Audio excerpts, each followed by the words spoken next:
Good evening class. আমি সন্তু, তোমরা দেখছো the learning expert 2.0 YouTube channel. তোমাদের সামনে যে পিএসসি ক্লার্কশিপ এবং পিএসসি মিসেলেনিয়াসের এক্সামটা আসতে চলেছে, তার জন্য আজ জিকে জিএস এর উপর থেকে 53 নম্বর ক্লাস তোমাদের প্রোভাইড করা হচ্ছে। এর আগে অলরেডি কিন্তু আমরা 52টা ক্লাস জিকে জিএস এর উপর থেকে কভার করে নিয়েছি। যদি সেই ক্লাসগুলো না দেখে থাকো, উপরে আই বাটনে লিঙ্ক শো হচ্ছে, সেটার উপর ক্লিক করো, অথবা এই চ্যানেলের ডেসক্রিপশন বক্সটা ফলো করো, তার মধ্যে কিন্তু প্লে লিস্টের লিঙ্ক প্রোভাইড করাই আছে। সেটার উপর ক্লিক করলে প্রিভিয়াস যে ক্লাসগুলো হয়ে গেছে সেই ক্লাসগুলো পরপর দেখে নিতে পারবে। প্রতিদিনের মতো আজও আবারও বলছি, প্রথম দিকে যে ক্লাসগুলো হয়ে গেছে সেগুলো কিন্তু অতি অবশ্যই নির্দিষ্ট দিন অন্তর কিন্তু রিভিশন করবে এবং প্রথম থেকে শেষ পর্যন্ত ক্লাস দেখবে। তো শুরু করছি আজকের ক্লাস। আজকের ক্লাসের ফার্স্ট কোশ্চেন দেখো, ভারতের সংবিধানের কোন অনুচ্ছেদের অধীনে রাষ্ট্রপতির বিরুদ্ধে অভিশংসন আরোপ করা যেতে পারে? অভিশংসনকে ইংলিশে কি বলে? যেটা আমি বহুবার পড়িয়েছি, বলা হয় কি ইমপিচমেন্ট। ইমপিচমেন্ট। তো এটা কিন্তু ইমপিচমেন্ট, এই ইমপিচমেন্ট শব্দটাকে কিন্তু অতি অবশ্যই মাথায় রাখবে। এবং যদি অভিশংসনের বলতে কি বোঝাচ্ছে যদি বুঝতে না পারো, তো একটু ইংলিশ ফরম্যাটে কোশ্চেনটা দেখে নেবে। তো রাষ্ট্রপতির ইমপিচমেন্টের ব্যাপারে বলা হয়েছে কোন আর্টিকেলে? বলা হয়েছে আর্টিকেল নাম্বার 61 বলা হয়েছে রাষ্ট্রপতির ইমপিচমেন্টের ব্যাপারে। ইমপিচমেন্ট বলতে রাষ্ট্রপতিকে পার্লামেন্টে রাষ্ট্রপতির বিরুদ্ধে কোনো যদি রাষ্ট্রপতি অনৈতিক কাজ করে থাকে বা দেশবিরোধী কাজ করে থাকে, তো তার বিরুদ্ধে অনাস্থা আনা হয় এবং সেটা পাশ হয়ে গেলে রাষ্ট্রপতিকে তাড়িয়ে দেওয়া হয়। এবং রাষ্ট্রপতির তাড়ানোর যে পদ্ধতি, তাকে একটা সুন্দর নাম দেওয়া হয়েছে, সেটাকে কি বলা হয়? ইমপিচমেন্ট, যেটা আছে আর্টিকেল নাম্বার 61। তো এখানে ইমপিচমেন্টের প্রসঙ্গ যেহেতু এসে, এখান থেকে রাষ্ট্রপতি, গভর্নর, আর ওদিকে হলো ভাইস প্রেসিডেন্ট, এই তিনজনের কিভাবে অ্যাপয়েন্টমেন্ট হয়, কে শপথ বাক্য পাঠ করায়, এই তিনজনকে কে তাড়াতে পারে, বা এই তিনজন যদি রিজাইন দেয় তাহলে কার কাছে রিজাইন দিতে পারে। এক্সামের কিন্তু ফেভারিট কোশ্চেন। তো ফার্স্টে এখানে হেডিং করো প্রেসিডেন্ট। যদিও এটা কিন্তু এর আগে যে 52টা ক্লাস হয়ে গেছে তার মধ্যে 2 থেকে 3 বার অলরেডি পড়ানো হয়ে গেছে। যদি রিপিটেশন মনে হয়, যারা ফার্স্ট থেকে ক্লাস দেখছো, তো এগুলো কিন্তু রিপিটেশন করানো হয় এই কারণে, যাতে করে আরো আরেকবার তোমাদের ক্লাসের মধ্যে জিনিসটা রিভাইজ হয়ে যায়। আর যারা নতুন দেখছো আজকের ক্লাসটা, তাদেরকে বলবো প্রথমে যে ক্লাসগুলো হয়ে গেছে সেই ক্লাসগুলো কিন্তু অবশ্যই দেখে নেবে, কারণ সেখানেও কিন্তু মানে প্রথম দিকে যে 52টা ক্লাস হয়েছে সেখানে যে কোশ্চেনগুলো হয়েছে সেগুলো এক্সাম পয়েন্ট অফ ভিউ থেকে মোস্ট ইম্পর্টেন্ট। আর এক্সামের আগে পর্যন্ত তোমাদের প্রায় 80 থেকে 90টা ক্লাস কভার করে দেওয়া হবে। এবং এই সিরিজটা যদি তোমরা টোটালটাই যদি ভালোভাবে দেখে যাও এবং রিভিশন করে যাও, তাহলে একটা সিওরিটি দিতে পারি, 70 থেকে 80% কোশ্চেন তোমরা এর মধ্যে থেকে কমন পেয়ে যাবে পিএসসি ক্লার্কশিপ এবং পিএসসি মিসেলেনিয়াসে।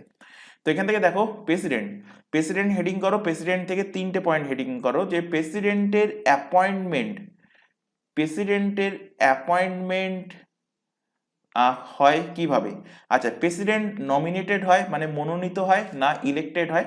তো অবভিয়াসলি প্রেসিডেন্টের কিন্তু ইলেকশন হয়। তো প্রেসিডেন্টের অ্যাপয়েন্টমেন্ট হয় কার মাধ্যমে? ইলেকটোরাল কলেজের মাধ্যমে। ইলেকটোরাল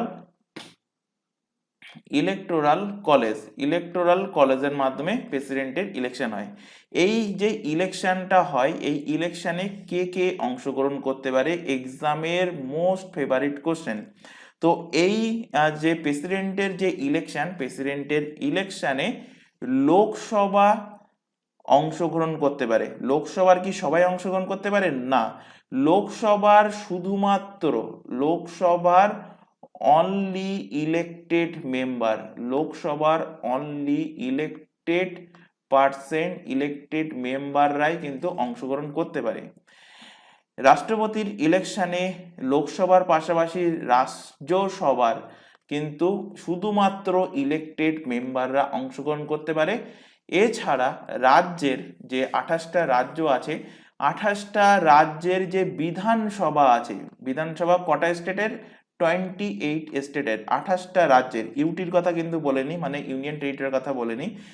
এই 28টা রাজ্যের যে নির্বাচিত যে সমস্ত মেম্বার আছে, অনলি ইলেক্টেড মেম্বার যারা আছে, তারা কিন্তু রাষ্ট্রপতির ভোটে অংশগ্রহণ করতে পারে, রাষ্ট্রপতির ইলেকশনে অংশগ্রহণ করতে পারে।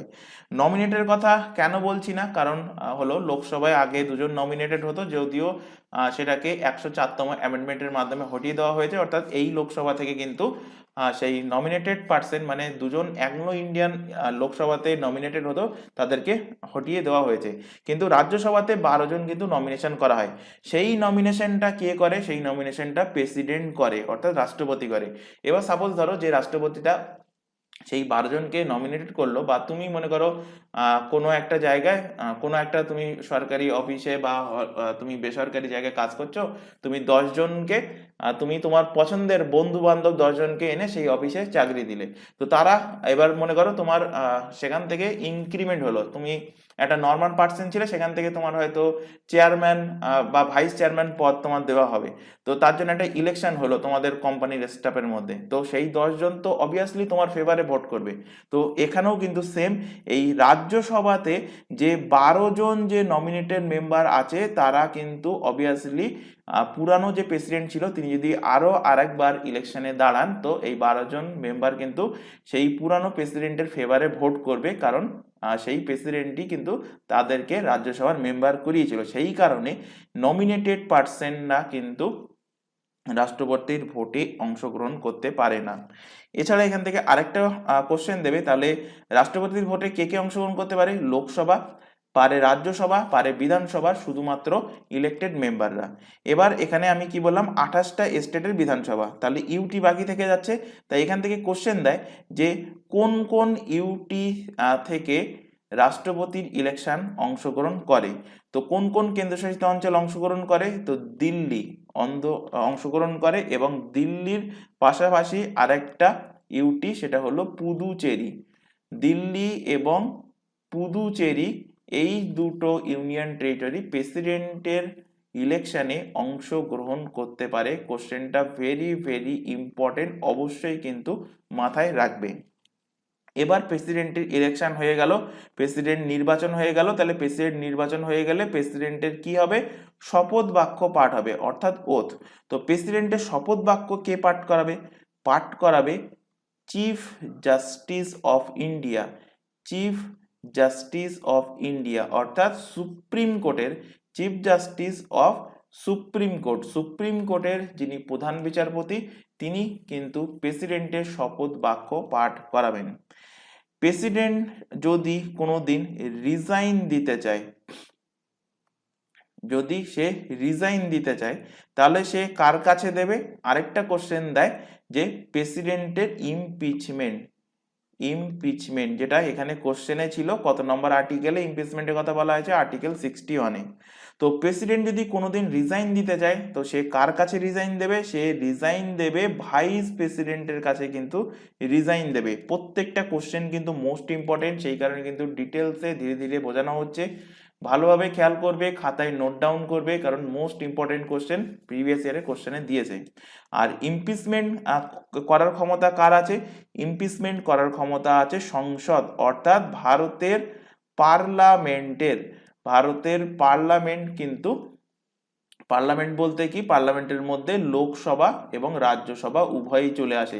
তো লোকসভা এবং রাজ্যসভার অধিকার আছে তাদের কিন্তু ইমপিচমেন্ট করা, অর্থাৎ প্রেসিডেন্টের ইমপিচমেন্ট করা। তিনটে কোশ্চেন কিন্তু এখান থেকে অবশ্যই মাথায় রাখবে, appointment, oath, resign and impeachment. কে কে করতে পারে? অ্যাপয়েন্টমেন্ট করতে পারে ইলেকট্রাল কলেজ, যাতে অংশগ্রহণ করে লোকসভা, রাজ্যসভা, বিধানসভা অ্যান্ড ইউটি। আচ্ছা, এখান থেকে কোশ্চেন একটুখানি তোমাদের ঘুরিয়ে দিতে পারে, রাজ্যসভা লোকসভা না বলে এখান থেকে কোশ্চেন বলতে পারে যে all elected, all elected member, all elected member of parliament. তো একই হলো সেটা, পার্লামেন্ট, রাজ্যসভা, পার্লামেন্টে দুটো সদন, লোকসভা এবং রাজ্যসভা। তো all elected member of parliament, এবং বিধানসভাকে বলতে পারে স্টেট লেজিসলেটিভ অ্যাসেম্বলি, SLA। আর ইউটি বলতে দিল্লি আর পুদুচেরি, এরা কিন্তু প্রেসিডেন্টের ভোটে অংশগ্রহণ করতে পারে। আচ্ছা, এখানে একটা কথা বলে রাখি তোমাদেরকে, এই যে এক্সট্রা ফ্যাক্টগুলো লেখানো হচ্ছে, বোর্ড ওয়ার্কিং গুলো করানো হচ্ছে, এগুলো কিন্তু অবশ্যই খাতায় নোট ডাউন করবে। যে পর্যন্ত তোমাদের পিডিএফ প্রোভাইড করা হয়েছে সেই পর্যন্ত মানে লাস্ট পর্যন্ত কিন্তু আমরা এই বোর্ড ওয়ার্কিংগুলোও তোমাদের পিডিএফে প্রোভাইড করেছি, কিন্তু এখন থেকে প্রোভাইড করা হবে না, কারণ ম্যাক্সিমাম ক্যান্ডিডেট দেখা যাচ্ছে যে স্কিপ করে দেখছে বা পিডিএফ শুধুমাত্র পিডিএফ ডাউনলোড করে দেখছে। তো পিডিএফে অনেক পয়েন্ট এমন থাকে যে আমি সেটা শর্ট ফর্মে লিখি বা কিছুটা মুখে বলে দিই, কিছুটা সেখানে হিন্টগুলো দিয়ে দিই। তো এগুলো কিন্তু বুঝতে অসুবিধা হবে যদি সে ক্লাস না দেখে, যার ফলে হয়তো কোনো একটা কোশ্চেন সে হয়তো ভুল মানে সেই হিন্ট দেখে সে হয়তো অন্য একটা মিনিং করে ফেললো, ভুল একটা মিনিং করে ফেললো। সেই কারণে আজ থেকে কিন্তু তোমাদেরকে পিডিএফে এই এক্সট্রা ইনফরমেশনগুলো প্রোভাইড করা হবে না, শুধুমাত্র প্রিন্টেড কোশ্চেন অ্যান্সার আছে, মানে এক দাগে যে কোশ্চেনটা আছে আর তার যে 4টে অপশন এবং তার অ্যান্সার, এইটুকুই কিন্তু প্রোভাইড করা হবে। কিভাবে ডাউনলোড করতে পারবে প্রত্যেকেই জানো, টেলিগ্রামে চলে যাও, সেখানে গিয়ে লিখে সার্চ করবে, এই যে নিচে দেখতে পাচ্ছ @দ্য লার্নিং এক্সপার্ট SD, এটা লিখে সার্চ করবে, সার্চ করলেই আমাদের গ্রুপ পেয়ে যাবে। অথবা এই চ্যানেলের ডেসক্রিপশন বক্সটা ফলো করো, তার মধ্যে কিন্তু টেলিগ্রামের গ্রুপের লিঙ্ক প্রোভাইড করাই আছে, সেটার উপর ক্লিক করলে তোমরা টেলিগ্রাম গ্রুপে চলে যেতে পারবে এবং সেখান থেকে প্রত্যেকটা ক্লাস মানে আজকে যে ক্লাস দেখছো, এর আগে যেগুলো হয়ে গেছে বা ভবিষ্যতে যেগুলো হবে, প্রত্যেকটা ক্লাসের পিডিএফ তোমরা সেখান থেকে ডাউনলোড করে নিতে পারবে। এবার এখানে বললাম এক্ষুনি তোমাদের শুরুতেই যে প্রেসিডেন্ট পড়াবো, ভাইস প্রেসিডেন্টের অ্যাপয়েন্টমেন্ট, ওথ, রিজাইন, ইমপিচমেন্ট বলবো আর গভর্নরের বলবো। তো নেক্সট হেডিং করো এখানে ভাইস প্রেসিডেন্ট, শর্টে লিখছি VP। তো ভাইস প্রেসিডেন্টের অ্যাপয়েন্টমেন্ট, ভাইস প্রেসিডেন্টেরও কিন্তু অ্যাপয়েন্ট হয় ইলেকটোরাল কলেজের মাধ্যমে, অর্থাৎ এনারও কিন্তু ইলেকশন হয় এবং এনার ইলেকশনে কে কে অংশগ্রহণ করবে, এনার ইলেকশনে অংশগ্রহণ করবে পার্লামেন্টের সমস্ত member, all member of Lok Sabha এবং অল মেম্বার অফ রাজ্যসভা। এখানে নমিনেটেড বা ইলেক্টেডের কোনো প্রসঙ্গ আসছে না, কারণ ভাইস প্রেসিডেন্ট কিন্তু কাউকে নমিনেটেড করেনি, যেটা আমি এক্ষুনি প্রেসিডেন্টের ক্ষেত্রে বললাম যে প্রেসিডেন্ট 12 জন মেম্বারকে কিন্তু রাজ্যসভায় নমিনেট করে। যেহেতু ভাইস প্রেসিডেন্ট কাউকে নমিনেট করেন না, সেই কারণে ভাইস প্রেসিডেন্টের ইলেকশনে কিন্তু সমস্ত মেম্বারই কিন্তু লোকসভা এবং রাজ্যসভা অর্থাৎ পার্লামেন্টের সমস্ত মেম্বারই কিন্তু তারা অংশগ্রহণ করে। ভাইস প্রেসিডেন্টের শপথ বাক্য কে পাঠ করাবে, ভাইস প্রেসিডেন্টের শপথ বাক্য পাঠ করাবে কে, প্রেসিডেন্ট পাঠ করাবে। তো PR মানে কি প্রেসিডেন্ট, শর্টে লিখলাম। ভাইস প্রেসিডেন্ট যদি রিজাইন দিতে চায় অর্থাৎ অথবা যদি ভাইস প্রেসিডেন্টকে তাড়ানো হয়, আচ্ছা ভাইস প্রেসিডেন্টের তাড়ানোকে রিমুভাল বলে, শুধুমাত্র প্রেসিডেন্টের যে তাড়ানোর পদ্ধতিকে ইমপিচমেন্ট বলা হয়। তো ভাইস প্রেসিডেন্টের অনেক সময় অনেক বইতে আবার ভাইস প্রেসিডেন্টের ইমপিচমেন্টও বলা আছে। তো যাই হোক, ভাইস প্রেসিডেন্টের রিজাইন যদি দিতে চায় বা তিনি যদি রিমুভাল, তাকে যদি তাড়ানো হয়, তাহলে সেই তাড়াবে কিন্তু প্রেসিডেন্ট, অর্থাৎ প্রেসিডেন্টের দ্বারা তাকে কাছে সে রিজাইন দেবে বা প্রেসিডেন্ট তাকে কিন্তু তাড়াবে। কার কথা অনুসারে? অবভিয়াসলি পার্লামেন্টের কথা অনুসারে। বর্তমানে ভাইস প্রেসিডেন্ট পদে কে নিযুক্ত আছেন? জগদীপ ধনখড়। এরপর এখানে হেডিং করো গভর্নর অর্থাৎ রাজ্যপাল। রাজ্যপালের অ্যাপয়েন্ট করে কে? হেডিং করো রাজ্যপালের শপথ বাক্য কে পাঠ করায়? আর রাজ্যপাল যদি রিজাইন দেয় তাহলে কার কাছে রিজাইন দেবে, বা রাজ্যপালকে যদি তাড়ানো হয় তো কে তাড়াবে? তো রাজ্যপালকে অ্যাপয়েন্ট করবে কিন্তু রাষ্ট্রপতি অ্যাপয়েন্ট করবে। রাষ্ট্রপতির হাতে এত টাইম নেই যে রাষ্ট্রপতি গভর্নরদের শপথ বাক্য পাঠ করাবে, কারণ 28টা রাজ্য আছে, 28টা গভর্নর, 28টা হোক বা তার আশেপাশে হোক, ততটা গভর্নর আছে। তো অতজনকে শপথ বাক্য পাঠ করানোর টাইম কিন্তু রাষ্ট্রপতির থাকে না। তো গভর্নরকে শপথ বাক্য কে পাঠ করাবে? Very very important question. First অপশনে দেবে চিফ জাস্টিস অফ ইন্ডিয়া, মানে সুপ্রিম কোর্টের চিফ জাস্টিস। সেকেন্ড অপশনে দেবে রাষ্ট্রপতি। থার্ড অপশনে দেবে chief minister of the state. Fourth অপশনে দেবে চিফ জাস্টিস অফ হাইকোর্ট। তো অ্যান্সার কি হবে? Chief chief justice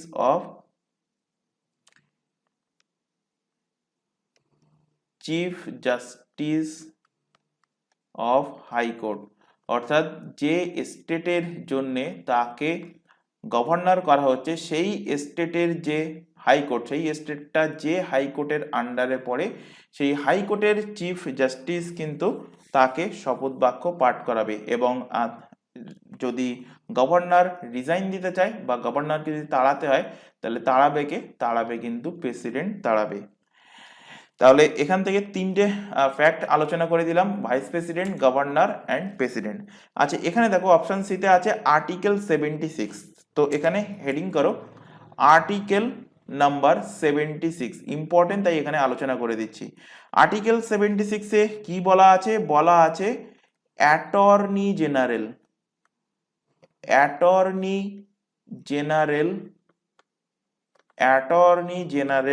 of India, attorney general of India এর অ্যাপয়েন্টমেন্টের কথা বলা আছে।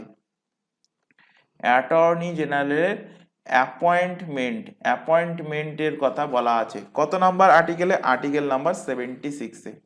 কোশ্চেন দেবে বর্তমানে অ্যাটর্নি জেনারেল পদে কে নিযুক্ত আছেন, তার নাম কি?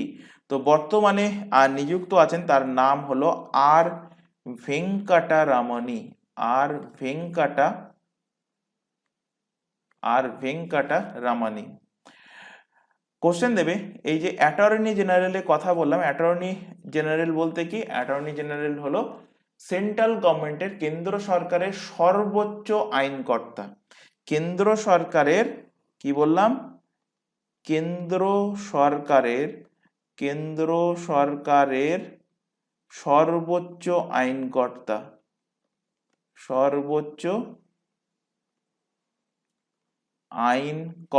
হলো কে?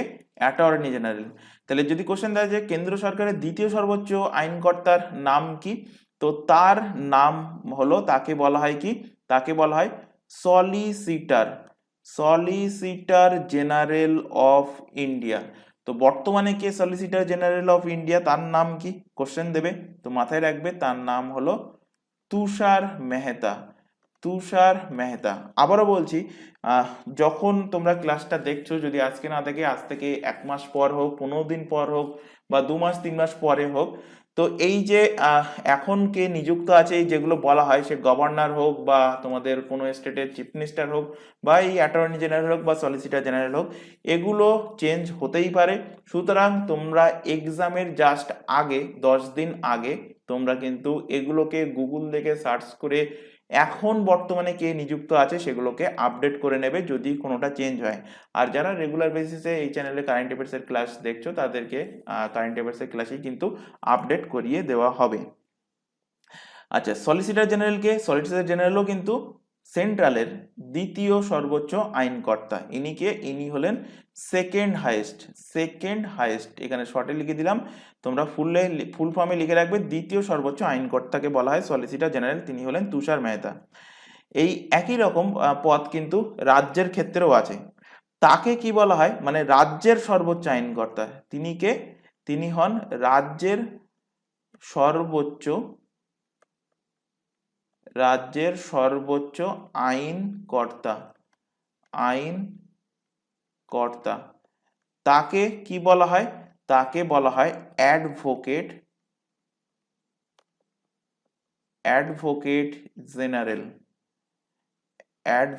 জেনারেল। তো অ্যাডভোকেট জেনারেল কে হন? রাজ্যের সর্বোচ্চ আইনকর্তা। এই অ্যাডভোকেট জেনারেলের ব্যাপারে কত নম্বর আর্টিকেলে বলা আছে? বলা আছে আর্টিকেল নম্বর 165-তে বলা আছে। কোশ্চেন দিতে পারে ওয়েস্ট বেঙ্গল গভর্নমেন্টের এক্সামগুলোতে যে বর্তমানে ওয়েস্ট বেঙ্গলের অ্যাডভোকেট জেনারেল পদে কে নিযুক্ত আছেন, তার নাম কি? তার নাম হলো কিশোর দত্ত।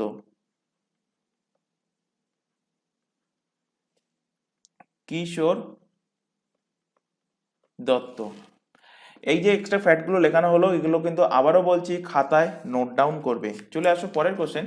রিজার্ভ ব্যাংক অফ ইন্ডিয়ার সদর দপ্তর কোথায় অবস্থিত? তো রিজার্ভ ব্যাংকের হেডকোয়ার্টার, বহুবার পড়িয়েছি, এখান থেকে হেডিং করো রিজার্ভ ব্যাংকের কিছু গুরুত্বপূর্ণ ইনফরমেশন।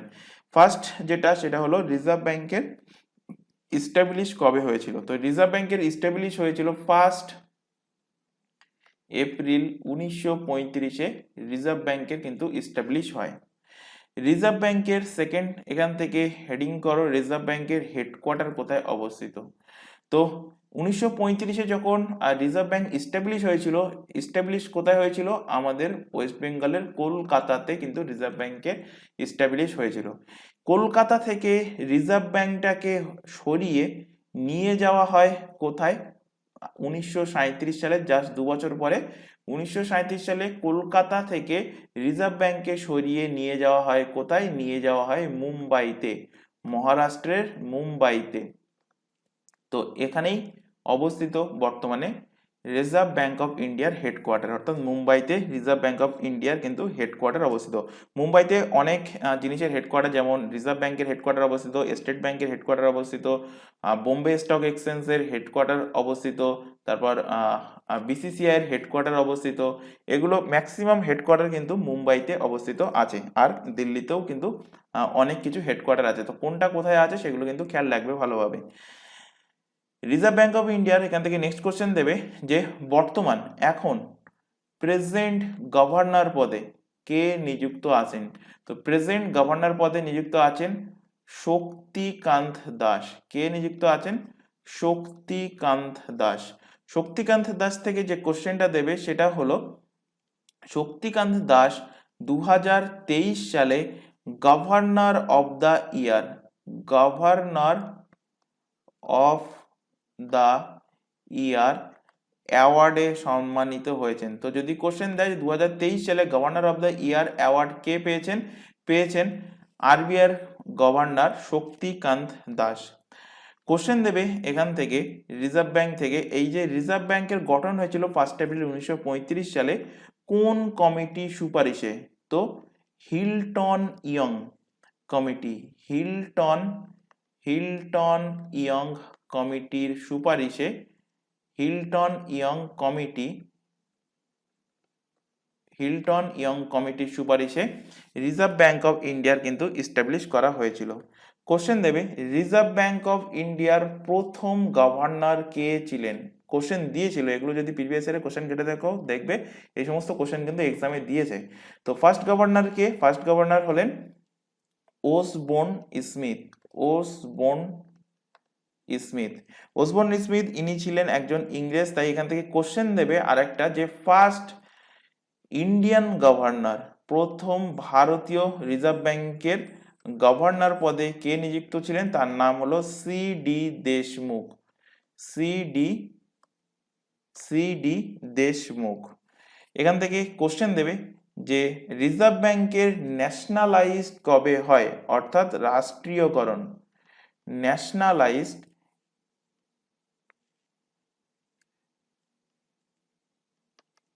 রিজার্ভ ব্যাংকের ন্যাশনালাইজড কবে হয়, রাষ্ট্রীয়করণ কবে হয়? 1949 সালে।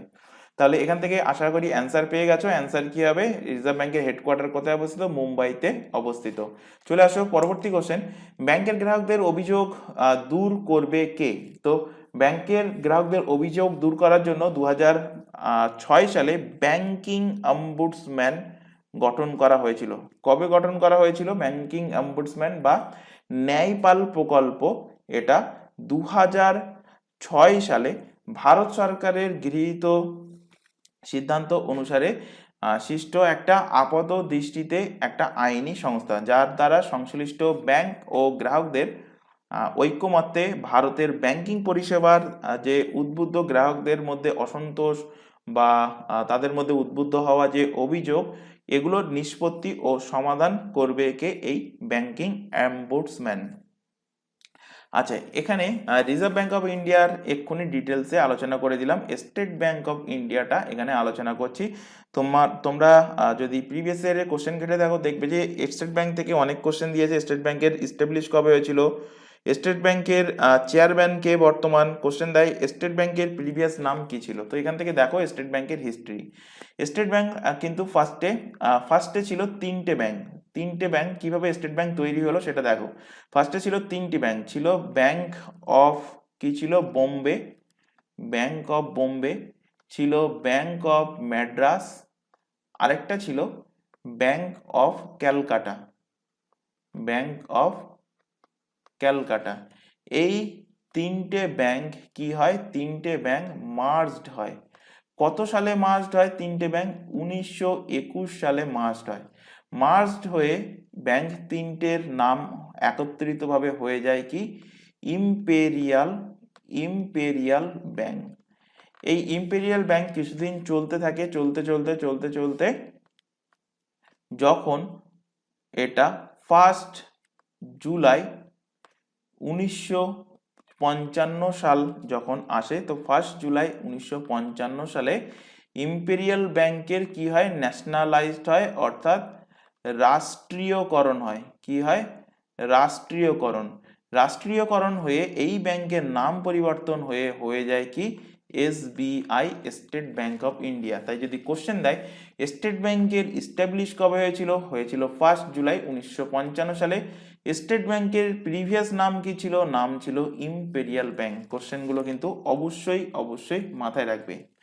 কোশ্চেন দেবে স্টেট ব্যাংকের হেডকোয়ার্টার কোথায় অবস্থিত। তো এক্ষুনি বললাম যে আরবিআই এর, এসবিআই এর প্রত্যেকটার হেডকোয়ার্টার কোথায় অবস্থিত, মুম্বাই, মহারাষ্ট্রতে এর হেডকোয়ার্টার অবস্থিত।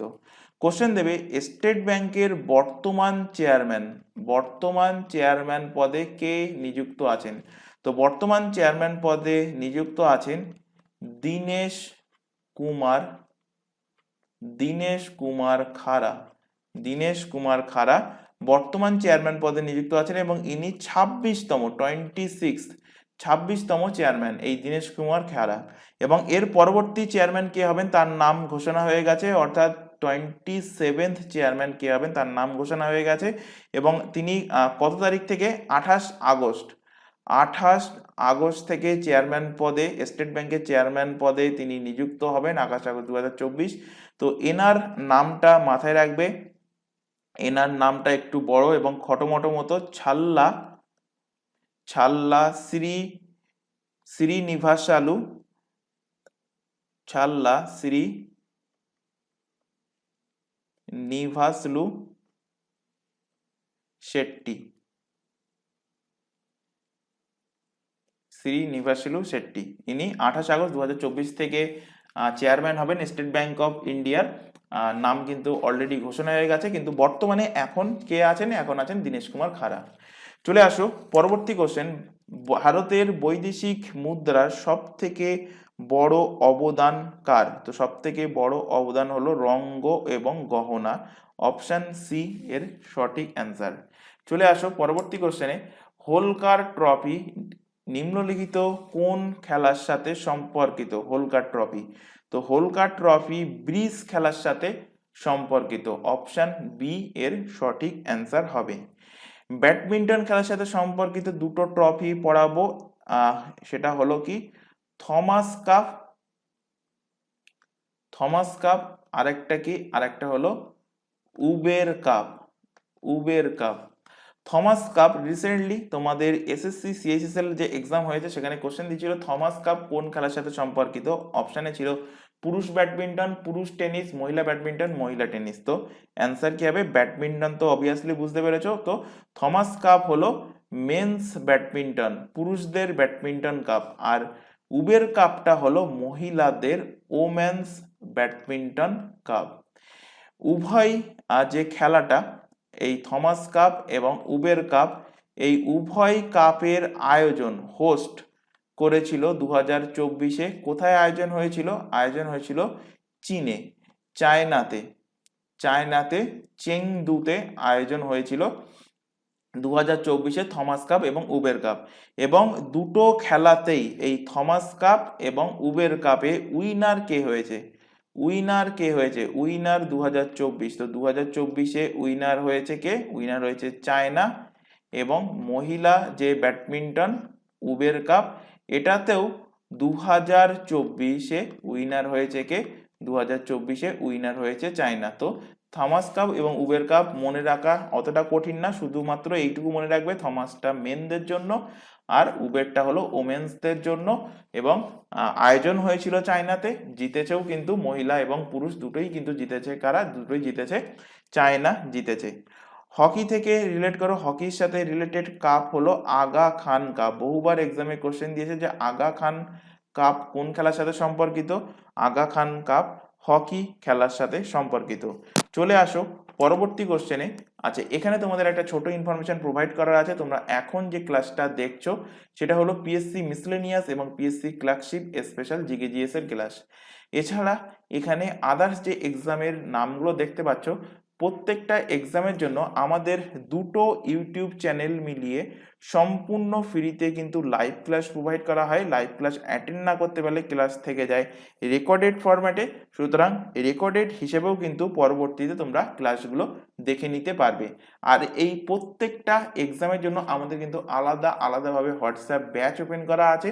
হোয়াটসঅ্যাপ ব্যাচে যুক্ত হওয়ার একটাই বেনিফিট, কখন কোন ক্লাস হবে তার রুটিন টাইমিং প্রোভাইড করা, ক্লাসের লিঙ্কগুলো প্রোভাইড করা, বা এক্সাম ওরিয়েন্টেড যাবতীয় গুরুত্বপূর্ণ নোটিফিকেশন প্রকাশিত হলে, যাবতীয় গুরুত্বপূর্ণ ইনফরমেশন, যে অ্যাডমিট কার্ড প্রকাশিত হলো, সবকিছুই হোয়াটসঅ্যাপ ব্যাচে তোমাদের আগে জানানো হয়। তো হোয়াটসঅ্যাপ ব্যাচে যুক্ত হতে চাইলে নিচে যে হোয়াটসঅ্যাপ নাম্বারটা দেখতে পাচ্ছ, এই নাম্বারে আমাদেরকে শুধুমাত্র হোয়াটসঅ্যাপে মেসেজ করে ইনফর্ম করবে, তাহলে তোমাদের রিকোয়ারমেন্ট অনুযায়ী নির্দিষ্ট ব্যাচে অ্যাড করে নেওয়া হবে। কেউ কিন্তু নর্মাল কল বা ভিডিও কল করবে না এই নাম্বারে। এছাড়া এখানে আরো একটা ইনফরমেশন দেবো, তোমরা এখন যে চ্যানেলে ক্লাসে দেখছো তার নাম দ্য লার্নিং এক্সপার্ট 2.0। এই চ্যানেলেই তোমরা প্রত্যেকটা এক্সামের জন্য জিকেজিএস এর ক্লাস, ইংলিশের ক্লাস, রিজনিং এর ক্লাস অ্যান্ড কারেন্ট অ্যাফেয়ার্স এর ক্লাস এবং কারেন্ট অ্যাফেয়ার্স এর ক্লাস সম্পূর্ণ ফ্রিতে পেয়ে যাবে এই চ্যানেল থেকে। আর ম্যাথের ক্লাসের জন্য আমাদের একটা নতুন চ্যানেল ক্রিয়েট করা হয়েছে, চ্যানেলের নামটা ভালোভাবে দেখে নাও, ম্যাথস বাই সন্তু স্যার। চ্যানেলটা একদমই নতুন চ্যানেল, তাই চ্যানেলের লিঙ্কটা আমরা এই ক্লাসের ডেসক্রিপশন বক্সে দিয়ে রেখেছি, সেটার উপর ক্লিক করলে তোমরা নতুন চ্যানেলে চলে যেতে পারবে, আমাদের ম্যাথের চ্যানেলে। সেখানে কিন্তু অলরেডি ক্লাস শুরু হয়ে গেছে। তো দুটো চ্যানেলই কিন্তু রেগুলার বেসিসে ক্লাস চলছে। চ্যানেল দুটোকে যদি সাবস্ক্রাইব না করে থাকো, সাবস্ক্রাইব করে বেল আইকনকে অল নোটিফিকেশন সেট করে রাখো এবং রেগুলার বেসিসে চ্যানেল দুটো থেকে ক্লাসগুলো করতে থাকো। চলে আসো পরের question. Kerala God's own country বইটা কে লিখেছে? তো কেরালা গডস ওয়ান কান্ট্রি বইটা লিখেছেন শশী থারুর। অপশন সি এর কিন্তু সঠিক অ্যান্সার হবে। শশী থারুরের লেখা আরো দুটো ইম্পর্টেন্ট বুক আমি এখান থেকে বলে দিচ্ছি। তার মধ্যে একটা ফেমাস বুক হলো paradoxical prime minister. Paradoxical prime minister.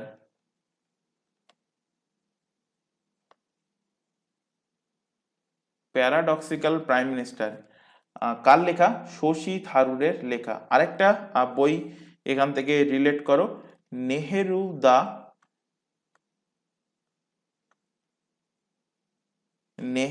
The innovation of India. Nehru the innovation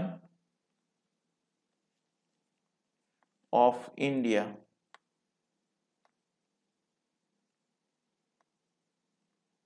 বই দুটো কার লেখা? শশী থারুরের লেখা। সুধা মূর্তির লেখা বই মধ্যে সব থেকে ফেমাস হলো ঠাকুমার ঝুলি। কোশ্চেন দিয়েছে প্রিভিয়াস ইয়ারের কোশ্চেন, ঠাকুমার ঝুলি, বিশেষ করে মিসলেনিয়াসের এক্সামের কোশ্চেন এটা। ঠাকুমার ঝুলি কার লেখা? সুধা মূর্তির লেখা। অরুন্ধতী রয় থেকে দুটো তিনটে বই রিলেট করো। The god of small thing, the god of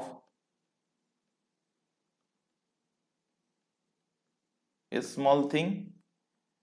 second বই রিলেট করো Kashmir the case for freedom. Kashmir the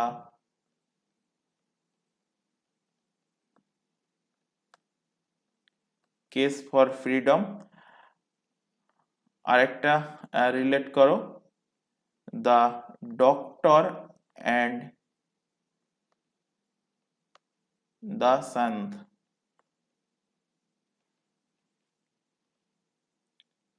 আরেকটা বলে দিই, the end of imagination. The end of imagination.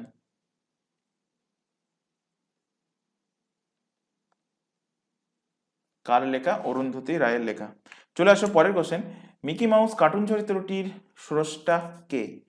তো মিকি মাউস যে কার্টুন চরিত্রটা এর স্রষ্টা হলেন ওয়াল্ট ডিজনি। তোমরা ছোটবেলায় দেখে থাকবে যে ডিজনি যে চ্যানেলটা, ডিজনি চ্যানেলেই কিন্তু এই মিকি মাউস, মিনি মাউস এই সমস্ত কার্টুন ক্যারেক্টারগুলো কিন্তু পেলে হতো। তো ওয়াল্ট ডিজনি হলেন এই কার্টুন চরিত্রের স্রষ্টা। এছাড়া ওয়াল্ট ডিজনির অন্যান্য যে কার্টুন চরিত্র তার মধ্যে একটা হলো ডোনাল্ড ডাক। ডোনাল্ড ডাকের চরিত্রের সৃষ্টিকার হলেন কে? সৃষ্টিকার হলেন ওয়াল্ট ডিজনি। আরেকটা এক্ষুনি কি বললাম, মিকি মাউস, এখানে বললাম Mickey Mouse, Minnie Mouse, Mickey Mouse, Minnie Mouse, এগুলো স্রষ্টা হলেন কে? Walt Disney. স্ট্যানলি হলেন স্পাইডারম্যান। আশা করি প্রত্যেকেই দেখেছো মুভি স্পাইডারম্যান, এর অনেক ভার্সন কিন্তু বেরিয়েছিল। স্পাইডারম্যান, তারপর আয়রন ম্যান, হাল্ক, এই সমস্ত যে মুভিগুলো তোমরা দেখেছো হলিউডের মুভি, এই ক্যারেক্টারগুলো সৃষ্টিকর্তাকে স্ট্যানলি। বিল ফিঙ্গার কোন কোন ক্যারেক্টার? একটাই মনে রাখো, ব্যাটম্যানের স্রষ্টা হলেন বিল ফিঙ্গার। আর দুজন ইন্ডিয়ানের নাম মনে রাখো, ইন্ডিয়ান কার্টুনিস্ট দুজন, এই দুজনেরটাই গুলিয়ে যায় ম্যাক্সিমাম ক্যান্ডিডেটের। একটা হলো নারায়ণ গঙ্গোপাধ্যায়, এনার সৃষ্ট ক্যারেক্টারের নাম কি? আরেকটা হলো এনার নামও নারায়ণ, টাইটেলটা আলাদা, নারায়ণ দেবনাথ। তো নারায়ণ গঙ্গোপাধ্যায়ের সৃষ্ট ক্যারেক্টার হলো কে? ক্যারেক্টার হলো টেনিদা। আর নারায়ণ দেবনাথের সৃষ্ট ক্যারেক্টার কি? ক্যারেক্টার হলো হাঁদা ভোদা। বাঁটুল দা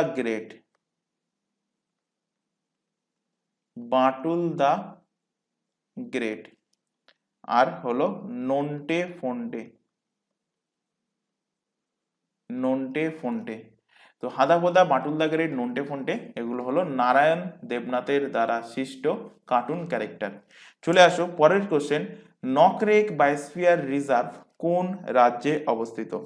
তো নকরেক যে বায়োস্ফিয়ার রিজার্ভটা সেটা অবস্থিত মেঘালয় রাজ্যে। অপশন সি এর কিন্তু সঠিক অ্যান্সার হবে। মেঘালয় থেকে রিলেট করো মেঘালয়ের ক্যাপিটাল। নর্থ ইস্ট সাইডের ক্যাপিটাল কিন্তু বহুবার এক্সামে কোশ্চেন দেয়।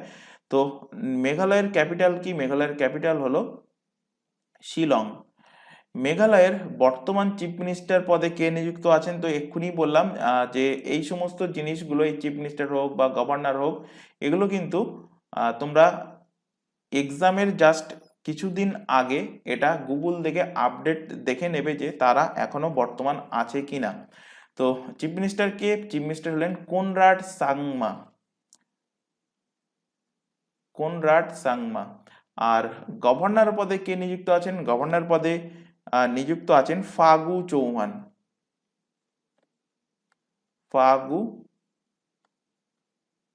চৌহান গভর্নর পদে নিযুক্ত আছেন। আচ্ছা, এখানে বায়োস্ফিয়ার রিজার্ভ নিয়ে কোশ্চেনটা। তো বায়োস্ফিয়ার রিজার্ভ থেকে এখান থেকে রিলেট করে যদি কোশ্চেন দেয় যে এখন ভারতে টোটাল বায়োস্ফিয়ার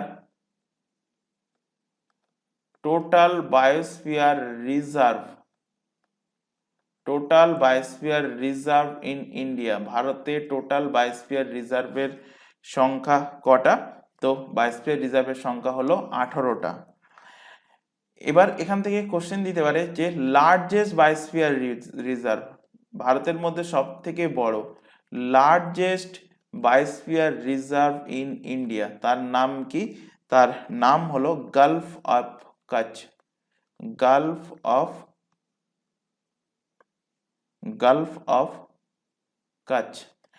অফ কাচ কোন স্টেটের মধ্যে পড়ে? গুজরাটের মধ্যে পড়ে। আচ্ছা, যদি কোশ্চেন দেয় এই কাছ থেকে মনে পড়লো যে ভারতের সব থেকে বড় জেলা কোনটা, ভারতের সব থেকে বড় ডিস্ট্রিক্ট কোনটা? তো অ্যান্সার হয়ে যাবে গুজরাটের কাচ। চলে আসো পরের কোশ্চেন। নিম্নলিখিত ব্যক্তিদের মধ্যে কে রাইবোজোম আবিষ্কার করেন? তো রাইবোজোম আবিষ্কার করেন জর্জ ই প্যালেড। অপশন এ এর কিন্তু সঠিক অ্যান্সার হবে। রাইবোজোম থেকে কিছু ফ্যাক্ট রিলেট করে। রাইবোজোমকে কি বলা হয়? কোষের প্রোটিন ফ্যাক্টরি। কি বলা হয়? কোষের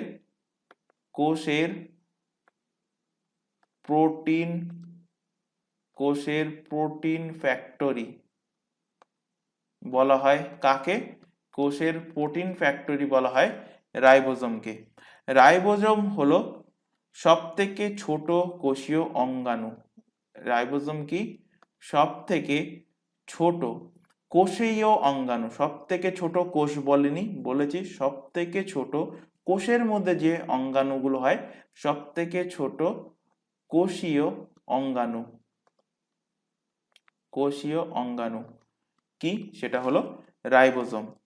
রাইবোজোম কত প্রকার? রাইবোজোম হলো 2 প্রকার। আশা করি ছোটবেলায় পড়ে এসছো, ছোটবেলায় বলতে ক্লাস 8-9-এ পড়ে এসছো। 2 প্রকার কি কি? একটা হলো 70S প্রকৃতির, আরেকটা হলো 80S প্রকৃতির। 70S প্রকৃতি এটা কোন ধরনের কোষে দেখতে পাওয়া যায়? তো এটা দেখতে পাওয়া যায়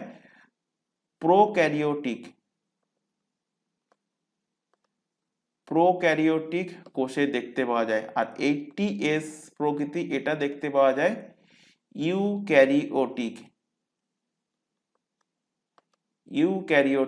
কোষে। প্রোক্যারিওটিক কোষ দেখতে পাওয়া যায় কার মধ্যে? কোন জীবের মধ্যে? দেখতে পাওয়া যায়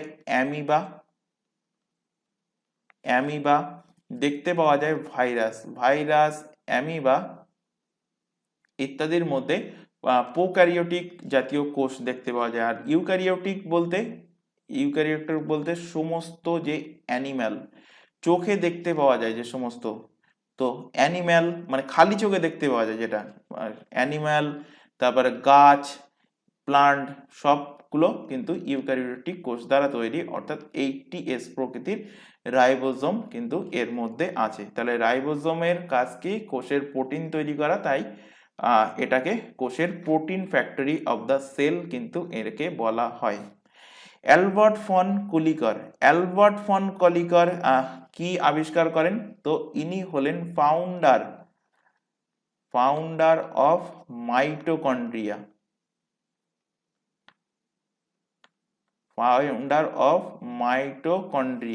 মাইটোকন্ড্রিয়ার ফাউন্ডার। মাইটোকন্ড্রিয়াকে কি বলা হয়? বলা হয় power house of the cell. বহুবার এক্সামে কোশ্চেন দিয়েছে যে কোষের শক্তিঘর কাকে বলা হয়? বলা হয় মাইটোকন্ড্রিয়াকে কোষের শক্তিঘর বলা হয়। কোশ্চেন দেয় যে ক্রেবস চক্র কার মধ্যে সম্পাদন হয়? কোন কোষীয় অঙ্গাণুর মধ্যে ক্রেবস চক্র, কোন কোষীয় অঙ্গাণুর মধ্যে ক্রেবস সাইকেল বা ক্রেবস চক্র সম্পাদন হয়? সেটা হয় মাইটোকন্ড্রিয়ার মধ্যে। থিওডর বোভেরি ইনি সেন্ট্রোজোমের আবিষ্কারক, ফাউন্ডার অফ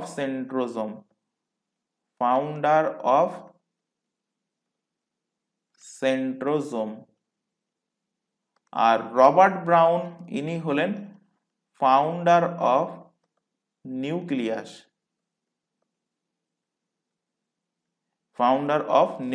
নিউক্লিয়াসের আবিষ্কারককে রবার্ট ব্রাউন। নিউক্লিয়াস থেকে আরেকটা কোশ্চেন রিলেট করো। কোশ্চেন দেবে যে ব্রেন অফ সেল কাকে বলা হয়? কোষের মস্তিষ্ক কাকে বলা হয়? বা দেবে কন্ট্রোলার অফ সেল কাকে বলা হয়? বলা হয় এই নিউক্লিয়াসকে। চলে আসো পরের কোশ্চেন। বিবর্তন তত্ত্বের সাথে কি যুক্ত হতে পারে? তো বিবর্তন তত্ত্বের সাথে বিবর্তন তত্ত্ব কে দিয়েছেন চার্লস ডারউইন। অপশন এ এর কিন্তু সঠিক অ্যান্সার হবে। মেন্ডেল কোন তত্ত্ব দিয়েছেন? মেন্ডেল দিয়েছেন থিওরি অফ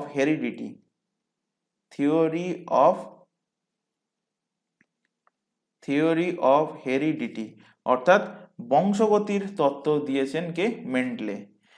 চলে আসো পরের কোশ্চেন। ত্বকের গঠনের কোন অংশটি ত্বকের গুসবাম গঠনের জন্য দায়ী? তো ত্বকের যে অ্যারেক্টর পিলি পেশি থাকে, এই অ্যারেক্টর পিলি পেশি কিন্তু ত্বকের গুসবাম বলতে আর কিছুই না, আমাদের ত্বকে যে লোমগুলো থাকে লোমগুলোটা সোজা হয়ে ওঠে, খাড়া হয়ে ওঠে। তো অ্যারেক্টর পিলি পেশি স্তন্যপায়ী প্রাণীদের চুলে যে ফলিকের সাথে থাকে, ফলিকের সাথে সংযুক্ত থাকে কি এই ছোট পেশি, যেটাকে বলা হয় অ্যারেক্টর পিলি পেশি। এই পেশিগুলো সংকোচনের ফলে কিন্তু লোমগুলো প্রান্তে উঠে দাঁড়ায়, যা গুসবাম নামে কিন্তু পরিচিত। চলে আসো পরের কোশ্চেন, প্রতিক্রিয়াহীন গ্যাসের নাম কি? কার্বন ডাইঅক্সাইড, হাইড্রোজেন, নাইট্রোজেন না অক্সিজেন? তো প্রতিক্রিয়াহীন গ্যাস হলো এর মধ্যে নাইট্রোজেন, অপশন সি এর সঠিক অ্যান্সার। কারণ কি, এটার কিন্তু মধ্যে শক্তিশালী ট্রিপল বন্ড থাকে নাইট্রোজেনের মধ্যে।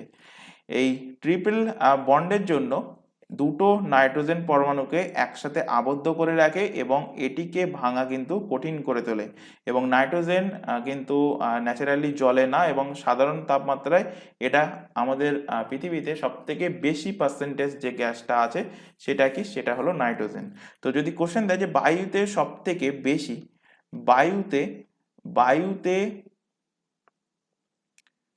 এক্সামে কোশ্চেন দিয়েছিল প্রিভিয়াস ইয়ারে, দেখবে বায়ুতে সবথেকে বেশি থাকা গ্যাস কোনটা? তো বায়ুতে সবথেকে বেশি থাকা গ্যাস হলো নাইট্রোজেন। কত পার্সেন্ট আছে? প্রায় 78% আছে। এরপর বায়ুতে থাকা গ্যাস কি? অক্সিজেন। অক্সিজেন আছে প্রায় 21%, এবং এরপরে আছে কার্বন ডাইঅক্সাইড। কার্বন ডাইঅক্সাইডের পরিমাণ হলো 0.03%, আর বাকি কিন্তু অন্যান্য গ্যাস আছে। এবার এখান থেকে আরেকটা কোশ্চেন রিলেট করো, যদি দেয় যে তরল নাইট্রোজেন কি হিসাবে ব্যবহার করা হয়? এটা কিন্তু হিমায়ন হিসাবে, ঠান্ডা হিসেবে ব্যবহার করা হয়, হিমায়িত জিনিস হিসাবে বা হিমায়ন হিসেবে ব্যবহার করা হয়। তরল নাইট্রোজেন ঢেলে দেখবে কিন্তু আছে একদম ধোঁয়া মতো ওঠে, মানে ঠান্ডার জন্য কিন্তু এটা হয়ে থাকে। চলে আসো পরের কোশ্চেন, একটি বৈদ্যুতিক হিটারে কোন উপাদান ব্যবহার করা হয়? তো বৈদ্যুতিক হিটারে থাকে নাইক্রোম তার, অপশন সি এর কিন্তু সঠিক অ্যান্সার হবে। তোমাদেরকে পড়িয়েছিলাম যে নাইক্রোম তার কিসের কিসের ধাতুর মিলে তৈরি হয়েছে, মানে কোন কোন ধাতুর সংকর ধাতু। তো নাইক্রোম হলো নিকেল, ক্রোমিয়াম আর লোহা। আচ্ছা, আরেকটা পড়িয়েছিলাম স্টেনলেস স্টিল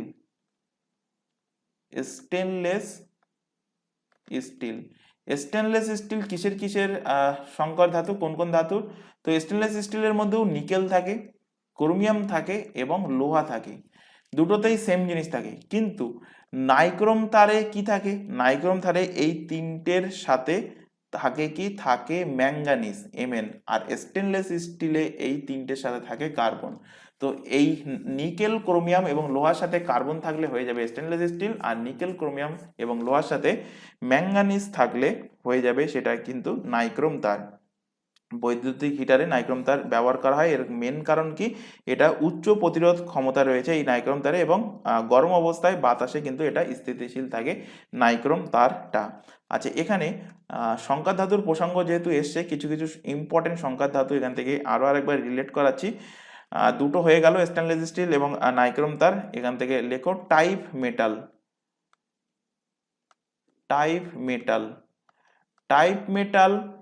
কোন কোন ধাতুর সংকর ধাতু?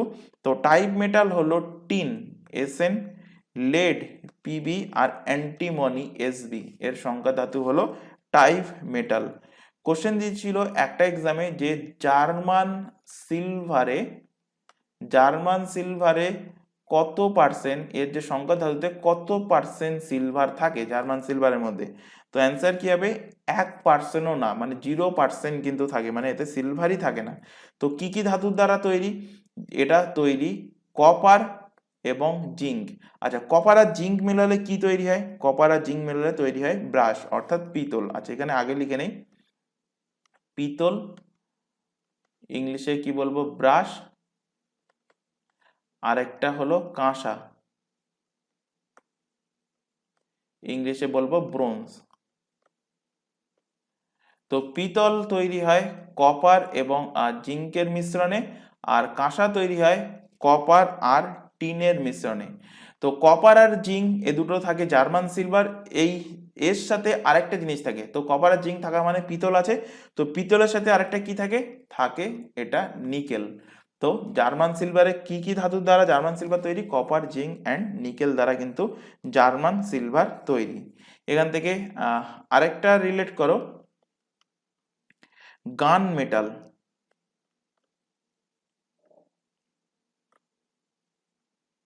গান মেটাল, গান মেটালে কোন কোন ধাতু থাকে, গান মেটালে থাকে পিতল, থাকে পিতল বলতে কপার আর জিঙ্ক থাকবে, তার সাথে থাকবে টিন।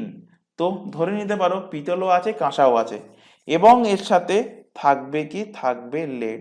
তো কপার, জিঙ্ক, টিন এবং লেড, এই চারটে মিলিয়ে থাকবে গান মেটালে। টাংস্টানের মধ্যে কি থাকে, টাংস্টান তারের মধ্যে, সরি টাংস্টান তারটা কোথায় থাকে, টাংস্টান তারের ব্যবহার কি, তো টাংস্টান তার কিন্তু ব্যবহার করা হয় বাল্বের ফিলামেন্ট হিসাবে। তো কোশ্চেন দেয় যে, যেমন এখানে কোশ্চেন ছিল বৈদ্যুতিক হিটারে কোন উপাদান ব্যবহার করা হয়, তো কোশ্চেন যদি দেয় বৈদ্যুতিক বাল্বে কোন উপাদান ব্যবহার করা হয়, তখন অ্যান্সার হয়ে যাবে কি, তখন অ্যান্সার হয়ে যাবে টাংস্টান তার। এখানে লিখে দিচ্ছি বাল্ব। চলে আসো পরের কোশ্চেন, নিম্নলিখিত কোন স্থানে ভারতের বৃহত্তম হারবেনিয়াম অবস্থিত, তো হারবেনিয়াম আমাদের কলকাতায়, কলকাতার বোটানিক্যাল গার্ডেনেই কিন্তু অবস্থিত। অপশন সি এর সঠিক অ্যান্সার হবে হারবেনিয়াম। কি তোমরা ক্লাস 8-9-এ বা ক্লাস 10-এ করে থাকবে যে হারবেনিয়াম শিট, তোমাদের একটা প্র্যাকটিক্যাল থাকে, সেখানে তোমাদের স্কুল থেকে বলে, বায়োলজিরই একটা সাবজেক্ট, সেখান থেকে স্কুল থেকে বলে যে বিভিন্ন যে ঔষধি গাছগুলো আছে, সেই ঔষধি গাছের পাতাগুলোকে শুকিয়ে আঠা দিয়ে কাগজে মেরে আনতে এবং তার ব্যাপারে ডিটেলসে সেখানে লিখতে। তো সেটাকেই বলা হতো হারবেনিয়াম শিটের খাতা। তো সেখান থেকেই তোমরা রিলেট করতে পারো যে হারবেনিয়াম হলো কি, শুকনো উদ্ভিদের নমুনা গুলো কিন্তু সংগ্রহ করা হয়, যা অধ্যয়নের জন্য পরিবার, বংশ বা তাদের প্রজাতির দ্বারা সংরক্ষিত তালিকাভুক্ত এবং সাজানো হয়। তো ভারতের বৃহত্তম হারবেনিয়াম যে হারবেনিয়ামটা আছে, সেই হারবেনিয়ামটা কোথায়, আমাদের কলকাতায় ইন্ডিয়ান বোটানিক্যাল গার্ডেন। চলে আসো পরের কোশ্চেনে, নিম্নলিখিত কোন শহরটি বিজ্ঞান নগরী নামে পরিচিত, অর্থাৎ সায়েন্স সিটি অফ ইন্ডিয়া নামে পরিচিত, কোন শহরটা, কর্ণাটকের Bangalore science city of India নামে পরিচিত। অপশন নাম্বার ডি এর সঠিক অ্যান্সার হবে। এখান থেকে রিলেট করো কিছু ফ্যাক্ট, তোমাদের রিলেট করাবো এই সিটি রিলেটেড, যেমন সিটি অফ জয়, তারপর city of cotton, Silicon Valley of India, Athens of east, এগুলো কিন্তু এক্সাম পয়েন্ট অফ ভিউ থেকে ইম্পর্টেন্ট। এখান থেকে রিলেট করো ফার্স্টে city of joy, city of joy বা সিটি অফ প্যালেস বলা হয় কোন শহরকে, বলা হয় কলকাতাকে বলা হয় সিটি অফ জয় বা সিটি অফ প্যালেস। কোশ্চেন দেবে যে city of nawab, city of nawab, নবাবের শহর বলা হয় কাকে, বলা হয় উত্তরপ্রদেশের লখনৌ, লখনৌ উত্তরপ্রদেশকে বলা হয় সিটি অফ নবাব। কোশ্চেন দেবে তোমাদের pink city, pink city of India বলা হয় কাকে, বলা হয় জয়পুর, জয়পুরকে বলা হয় পিঙ্ক সিটি। জয়পুর কোন স্টেটের মধ্যে পড়ে, রাজস্থান, তো রাজস্থানের জয়পুরকে বলা হয় পিঙ্ক সিটি।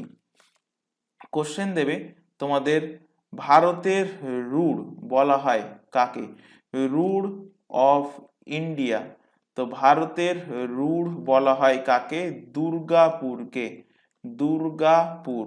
দুর্গাপুর কোন ডিস্ট্রিক্টের মধ্যে পড়ে, দুর্গাপুর ডিস্ট্রিক্ট পড়ে পশ্চিম মেদিনীপুর, পশ্চিম সরি পশ্চিম বর্ধমান, পশ্চিম বর্ধমান এর মধ্যে পড়ে দুর্গাপুর, দুর্গাপুর ওয়েস্ট বেঙ্গলে পশ্চিম বর্ধমানের মধ্যে পড়ে।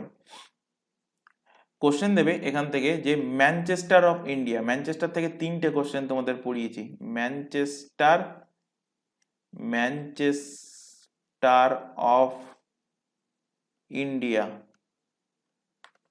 কোশ্চেন দেবে Manchester of North India, North India. আরেকটা কোশ্চেন দেবে ম্যানচেস্টার অফ সাউথ ইন্ডিয়া। তো ম্যানচেস্টার অফ, শুধু যদি কোশ্চেন দেয় ম্যানচেস্টার অফ ইন্ডিয়া, তখন অ্যান্সার কি হবে? ম্যানচেস্টার অফ ইন্ডিয়া হবে আহমেদাবাদ। আহমেদাবাদ, আহমেদাবাদ। আহমেদাবাদ কোন স্টেটের মধ্যে পড়ে? গুজরাট। শর্টে লিখলাম জিজে। কোশ্চেন দেবে Manchester of North India. Manchester of North India বলা হয় কোন শহরকে? বলা হয় কানপুর, উত্তরপ্রদেশের কানপুর। আর ম্যানচেস্টার অফ সাউথ ইন্ডিয়া বলা হয় কোয়েম্বাটোর। কোয়েম্বাটোর, কোয়েম্বাটোর তামিলনাড়ু। তামিলনাড়ুর কোয়েম্বাটোরকে বলা হয় Manchester of South India. Next এখান থেকে হেডিং করো valley of flowers. Valley of flowers বলা হয় কাকে? তো ভ্যালি অফ ফ্লাওয়ার্স বলা হয় উত্তরাখণ্ডকে। উত্তরাখণ্ডকে। কোশ্চেন দেবে এখান থেকে যে city of cotton. City of cotton, তুলোর শহর বলা হয় কাকে? তুলোর শহর বলা হয় নাগপুর, মহারাষ্ট্রের নাগপুর। নাগপুর মহারাষ্ট্র। শর্টে লিখলাম এমএস। কোশ্চেন দেবে the Scotland of India. The Scotland of India বলা হয় কাকে? বলা হয় কুর্গ। কুর্গ, কর্ণাটক। কর্ণাটকের কুর্গকে। কোশ্চেন দেবে যে Athens of east. Athens of east. অনেকের মনে হতে পারে যে এই কোশ্চেনগুলো বহুবার রিপিট করানো হচ্ছে। রিপিট করানোর একটাই উদ্দেশ্য, যাতে এই টপিকগুলো তোমাদের রিভিশনের মাধ্যমে, মানে ক্লাসের রিভিশনের মাধ্যমে মুখস্থ থাকে। সেই কারণে কিন্তু ইচ্ছা করেই আমি কিছু কিছু কোশ্চেন রিপিট করাই, যেগুলো এক্সাম পয়েন্ট অফ ভিউ থেকে very very important, most important. মানে এখান থেকে কোশ্চেন কিন্তু ম্যাক্সিমাম টাইম দেখা গিয়েছে দিয়ে থাকে। এথেন্স অফ ইস্ট বলা হয় কাকে? মাদুরাই। তামিলনাড়ুর তামিলনাড়ুর মাদুরাই শহরকে বলা হয় এথেন্স অফ ইস্ট। আর আরেকটা এখান থেকে রিলেট করো,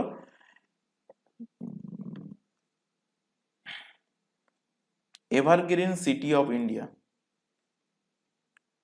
এভারগ্রিন সিটি অফ ইন্ডিয়া বলা হয় কাকে? বলা হয় থিরুবানান্তপুরম।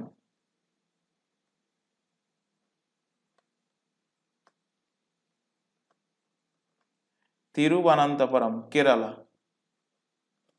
কেরালার তিরুবানান্তপুরমকে বলা হয় এভারগ্রিন সিটি অফ ইন্ডিয়া। চলে আসো পরের কোশ্চেন। রোম শহরটি নিম্নলিখিত কোন নদীর তীরে অবস্থিত? তো রোম অবস্থিত তাইবার নদীর তীরে। অপশন নাম্বার সি এর কিন্তু সঠিক অ্যান্সার হবে। পোটোম্যাক নদীর তীরে অবস্থিত ওয়াশিংটন ডিসি। ওয়াশিংটন ডিসি, আমেরিকার রাজধানী ওয়াশিংটন ডিসি অবস্থিত পোটোম্যাক নদীর তীরে। সুমেদা নদীর তীরে অবস্থিত, সুমেদা নদীর তীরে অবস্থিত কি? টোকিও। টোকিও জাপানের রাজধানী, টোকিও। আর স্প্রি নদীর তীরে অবস্থিত বার্লিন। বার্লিন, বার্লিন জার্মানির। জার্মানির বার্লিন অবস্থিত স্প্রি নদীর তীরে। চলে আসো পরের কোশ্চেন। নিম্নলিখিত কোন খেলার সাথে জকি শব্দটা যুক্ত? তো জকি শব্দটা যুক্ত হলো ঘোড়া দৌড়, হর্স রেসের সাথে যুক্ত। অপশন নাম্বার সি এর কিন্তু সঠিক অ্যান্সার হবে। এছাড়া ঘোড়া দৌড়ের সাথে যুক্ত আরো কিছু শব্দ রিলেট করো, যেমন বলা হয় পান্টার। জকি এখানে ছিল, বলা হয় প্রোটেস্ট। প্রোটেস্ট, প্লেস ইত্যাদি হলো ঘোড়া দৌড়ের সাথে যুক্ত শব্দ। চলে আসো পরের কোশ্চেন। সম্প্রতি প্রয়াত মির্সিয়া নেগুর কোন দেশের স্বাধীনতা পরবর্তী প্রথম প্রেসিডেন্ট হিসেবে দায়িত্ব পালন করেছেন? তো অ্যান্সার হবে মালডোভা। অপশন এ এর সঠিক অ্যান্সার হবে। মালডোভার ক্যাপিটাল কি? মালডোভার ক্যাপিটাল হলো চিসিনাও,